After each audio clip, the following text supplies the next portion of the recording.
Can you remember? Your dismissal to Murali in one of his 9 in the second innings?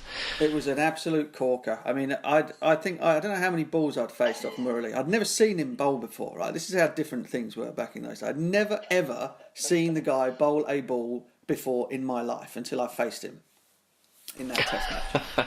There was no video. No one had sort of talked about him, or if they had, I was away with the fairies. Obviously, hadn't noticed. I'd come off the back of it. I'd average 50 or something, 55, 56 or something against South Africa that summer. I was in bloody good nick.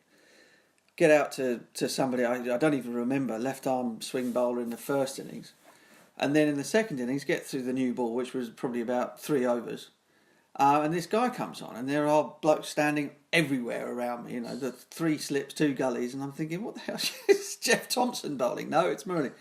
And I don't know how many overs I was stuck at his hand for. It probably felt like about 10. In reality, it was probably 9 balls or something.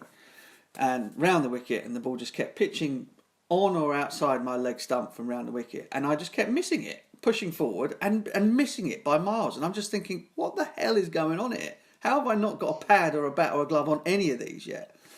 And in the end, he's just making me look silly here. So I ran down the wicket and got to the picture one and belted it over extra cover, which caused enormous laughter from Jaya Surya and Ranatunga and co. So I thought, right, I'm going to do it again. And I did, and got stumped by about half the pitch.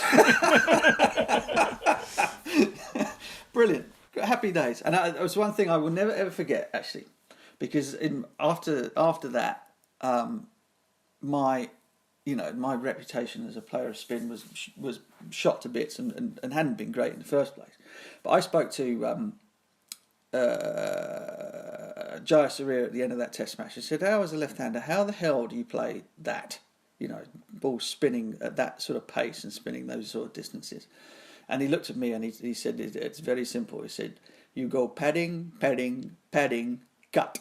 That was his advice. And so I played against Murali quite a lot in county cricket after that. Surrey, Lancashire games were always quite spicy at the end of the 90s, in the first bit of the 2000s, with probably the best sides in the championship there. And that was exactly what happened. Pad, cut, made runs against him, no problem. And then the next time I played him international cricket, would have been at home, and made runs, got a couple of hundreds in that series against him at home. And then we went and played him in Sri Lanka, by which time he'd got whatever problem he'd had with his shoulder or whatever was sorted out, and he got the doosra.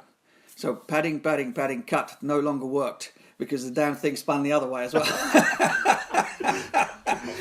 I mean, the one thing I will say, I mean, you say how long you were out there. I just looked up the scorecard. It was 45 balls, as it turns out. But more to the point, Murali's figures in that second innings were 9 for 65, which is all very well, but 54.2 overs. I mean, England would be out 3 times in that length of overs in this day and age.